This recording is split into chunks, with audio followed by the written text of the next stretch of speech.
Hello everyone, in today's video we're going to be taking a look at the concept of using waypoints for anti-ship missiles in order to spread out a salvo to make it a little bit more difficult to intercept. So what I have here is a pretty typical scenario. Well, and what am I saying about typical? We have Iceland and Russia and China and you know how it goes. We have a scenario in which we have a Type 55 and we're basically going to launch a strike on a zoom vault, which we can't really tell that this is a zoom vault down here. But trust me, it's a zoom vault. You can believe me. I can press Control V and you can take a look at it.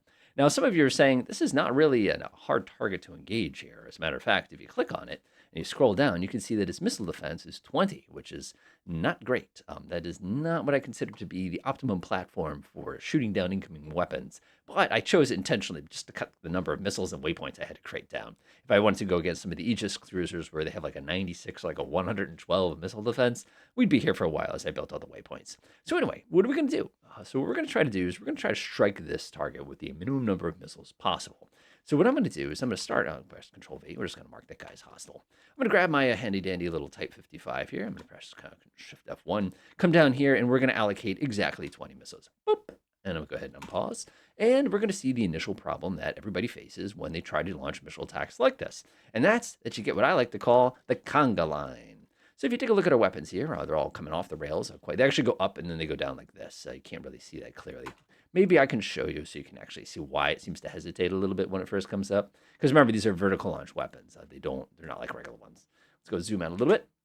You can't really see that. If this were DCS, you'd see it do a little upwards arc. But you can see them all kind of ramming off the air. By the way, these are the YJ-18s. These are really, really cool anti-ship missiles because they accelerate when they see their targets. So right now, they're just sort of chilling at like a fuel economy, a nice relaxing speed of 530 knots.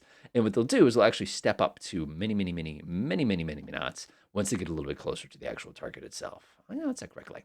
So what you can see here is a straight line of missiles coming directly from my zoom vault here. Now, this is going to give us a lot of tactical information from the defender's perspective. The first thing we're going to know is, of course, these weapons are all fired from probably the same platform, at least a group of platforms that were very close to each other. Why do we know that? Because they're in a straight line. The second thing we're going to know is because our particular systems are these nice phased array radars, we actually have the ability to go ahead and fire at one of these. If we miss, or if let's say we blow one up, the follow-up missile can now be used to attack other missiles that are already in that line of weapons that are coming down on our poor Aegis here, or sorry, the zoom vault here. Now, the reason that's important is because it saves us time from spinning around our fire control radar so that we can actually aim it in a direction that can do the most effective damage. Now, we're going to take advantage of that little inadequacy in a little while here, as you'll see. So right now, the zoom vault is just cruising around the ocean, peacefully unaware of the fact that there's a bunch of supersonic death. Literally, what was that, like 20 miles away? Look at this.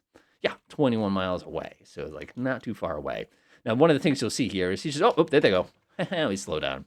By the way, we picked up the submarine. It was trailing him here. So this is trouble because it's now doing 1900 knots. He's sitting there. He's immediately got that first shot off. I actually edited his magazines so he could crank these things out. And off they go. And let's begin the game here. Now, you notice these things barely get up to speed by the time that we get in range. But this nice, predictable line of missiles is just keep firing missiles in that direction. And you'll be fine, kind of a thing like that.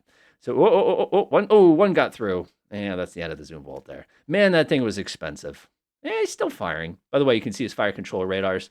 Like, see how they come on and they actually illuminate the air and everything and mark that like that. Of course, I want to mark those missiles unfriendly. Oh, boy. Zoom vault's gone. Oh, this was not the best platform, but he demonstrated quite nicely my point. Oh, bunch came off. Look. Oh, there it is. That's the end of him.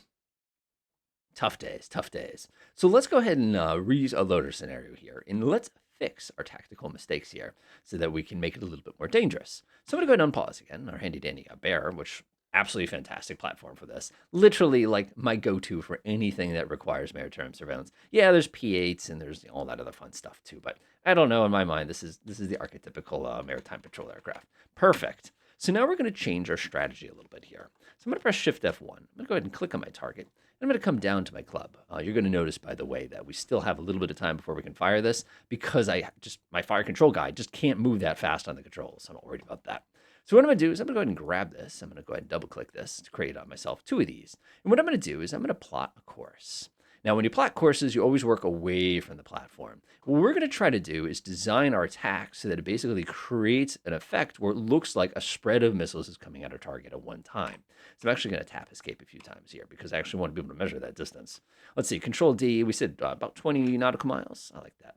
Control R, split here, SVP. Looks pretty good to me. Awesome. All right, let's go ahead and grab my Shift F1 again. We'll go ahead and click on him. I'll click on him. We're going to plot a course. Plot a course, Captain. All right, so we're going to come down here, and now we're going to start our little handy-dandy split. Now, the rule is the farthest missile has to travel the farthest distance is also the one that fires first. So the one that shorts the last missile we fire is basically going to go straight, and all the other missiles are going to kind of go around the corner. So what I'm going to do is I'm going to go ahead and create my split point. I'm going to bring it out about to here, and then I will go ahead and call that an attack. So this is going to be the farthest distance. Everything in here has to be a smaller distance. Remember, the one that's the closest will be the last weapons we fire. So I'm going to tap escape. Looks good to me. And of course, you're sitting here saying, well, can I just double click on this one and pick another one? No, you have to actually wait until that missile's done its thing there, and then you can do it. Because I'll come over here and press plot course. Do you see how it's the same course as before? So you have to wait until they actually fire before you can do the deed there. It's a little thing that's, it's kind of a pain, but oh well, what are you going to do?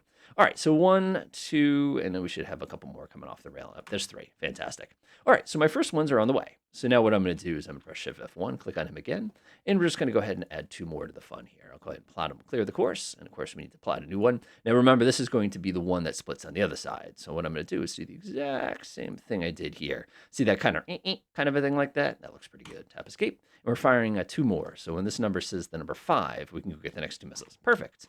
Shift F1, let's do it again. So we're going to grab 2 more. We're going to go ahead and clear the course. We're going to go ahead and plot the course. And this, remember, these fired a little bit later, so we need to wait before we do this one. So I'm going to call this one right here. And yes, you can do extremely precise math to get these distances perfect.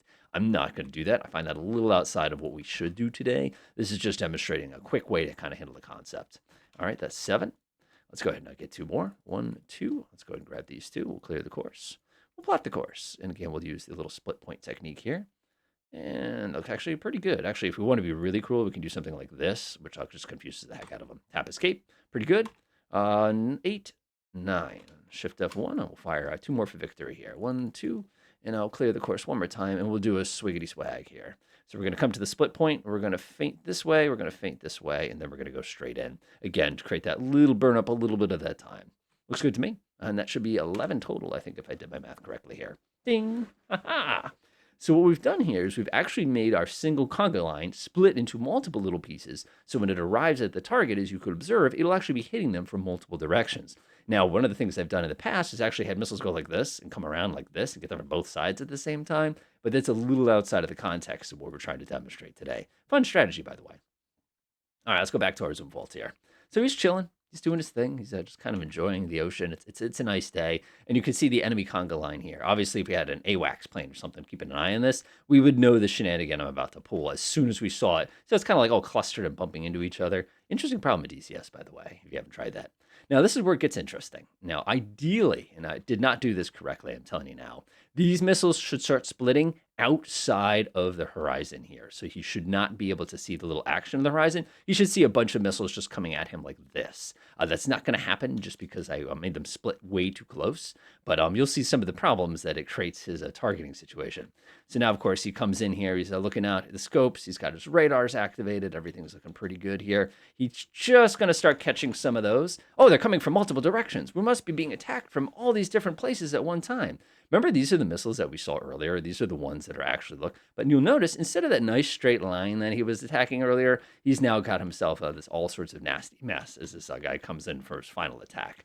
Now, notice, by the way, because of that lack of that last couple little waypoints that we created, we've done a situation where, unfortunately, all the targets kind of pulled in and pointed at him at one time. We really needed an extra waypoint to give the radar some more time. But the interesting thing you're noticing here is that we've already got 2 missiles through because he basically is scrambling to snap all these. Oh, that was sweet. And you could see, because they weren't all coming in the same line, he had to constantly do one of these things to fire his weapons. Then if one of his weapons, of course, came into a situation where, let's say it was arriving like this, if another one was down here and this one was killed, he had to turn his missile mid-flight to engage the next target, which wasted a ton of energy and time, allowing those other weapons to slip in. So as you can see, this is a very slick strategy. It's very, very effective. It's one of the reasons why these particular items have waypoints. I'm just going to drop that one off there because I'm pretty sure that's executed there. Could we have fired with half those missiles? Yeah. But if you're firing against something like an Aegis, it's going to be a little more challenging. We're going to need a lot more missiles. But it gives you an idea of just how lethal those things can be if used carefully. Enjoy.